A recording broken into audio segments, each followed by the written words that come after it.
So what I'm first going to do is brush varnish the painting with the B72. It's in Shelsol 53 and also xylene. So because of the xylene, I have to put on a mask. I want a varnish to cover when I work on something, so I'm a little bit manic looking. The purpose is to get a really good overall coating on the painting before the varnish starts to dry. Down at the bottom where there was a lot of previous damage, that's where they used too much heat for the lining and it just blistered the paint a little bit. And then when you get it at that point, then you calm down. It's going to be so yummy. There we go. There we go. That looks nice. You have to talk to the painting too. Tell her she's going to look lovely. And she is. She's going to be so lovely. Oh yeah, that's nice. See how that saturated that in there? It was much better. It just needed that little extra go over. What I have to do is let the surface dry, and that's going to take a few hours, and then come back and put a really nice brush coat of the low molecular weight varnish on her, and it's actually heating up in a double boiler right now. I want just a little bit of warmth to it. It actually helps increase the penetration, and just brush it on, and then maybe some subsequent spray coats, and then it's in painting all the losses and damages. And then she'll end up this wonderful Italian Renaissance princess. That's a very good workable surface. She should have a wonderful, almost porcelain-like mask or look to her face. And that's missing right now, you know, since we're able to see all of the little broken paint losses in the dark canvas beneath. Something had dropped on the surface and actually stained. That needs to be glazed out. The retouch here, the one on her sleeve, which is disturbing this wonderful shot linen fabric. And then the ones on the urn and, of course, all around the perimeter. It's a bit like crayoning when you start out. You stay inside the lines.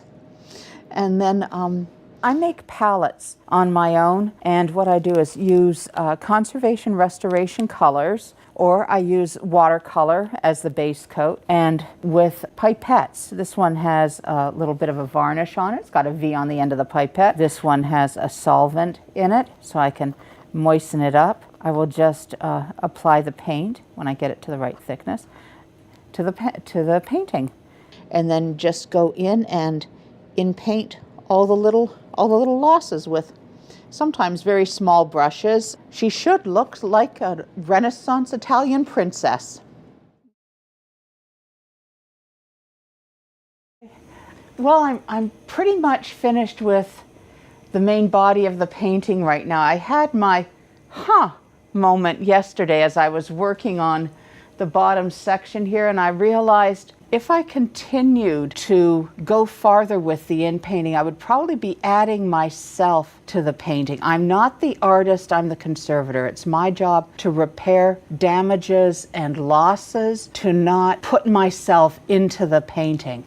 I had recreated this, what I call the fish scale design in this bottom corner here, because it was falling off. It really wasn't reading well. What I do have to do is, in the background here, there was a major end split when the painting was on panel before it was transferred to canvas. I've done reconstruction on it and done a series of cross hatching, but now I just need to go in and break it up a little bit more. So that is the last bit of retouch that I feel needs to be done on Isabella to bring her up to really prime exhibitable condition.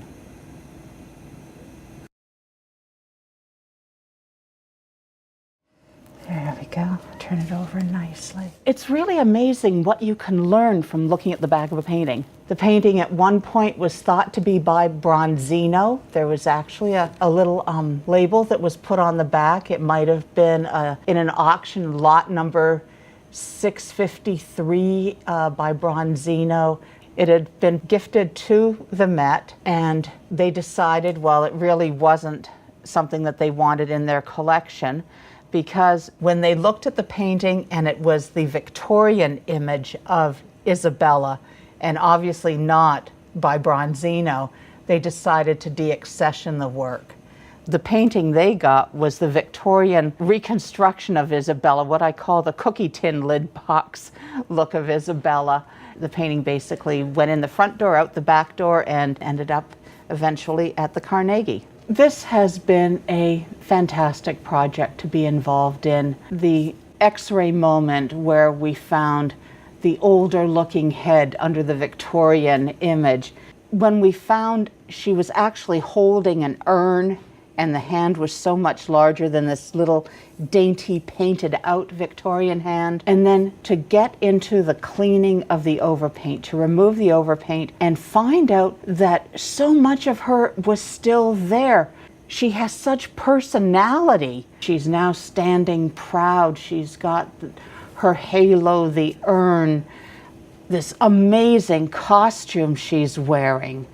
She was a really interesting character. While she was brilliant in so many ways, she had a lifestyle akin to that of Paris Hilton or some of the Hollywood people of today. She took many lovers. Her husband finally became aware of them. Her brother came into power after her father died. He was much more strict. Her father had protected her from some of her own machinations. While she was brilliant in so many other ways, you know, literature, art, music and stuff, she was just a political pinhead. And she was murdered, and her lover, who was her husband's cousin, was likewise murdered later on.